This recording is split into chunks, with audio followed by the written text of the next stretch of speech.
மறைந்த முன்னாள் முதலமைச்சர் எம்ஜிஆரின் நினைவு நாளையொட்டி சென்னை மெரினாவில் உள்ள அவருடைய நினைவிடத்தில் எதிர்க்கட்சித் தலைவர் எடப்பாடி பழனிசாமி மலர்வளையம் வைத்து மரியாதை செலுத்தினார்.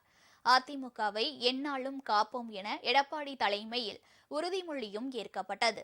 அதிமுக நிறுவனரும் முன்னாள் முதலமைச்சருமான எம்ஜிஆரின் 38வது நினைவு நாள் இன்று மாநிலம் முழுவதும் அனுசரிக்கப்படுகிறது.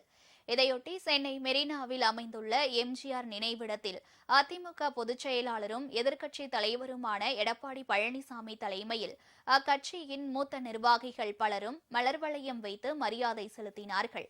பின்னர் எம்ஜிஆரால் தொடங்கப்பட்ட அதிமுகவை எந்நாளும் காப்போம் என்று எம்ஜிஆர் ஜெயலலிதா தொண்டர்களை யாராலும் வீழ்த்திவிட முடியாது என்றும் தமிழக சட்டமன்ற தேர்தலில் வென்று காட்டுவோம் என்றும் இபிஎஸ் தலைமையில் உறுதிமொழி ஏற்கப்பட்டது.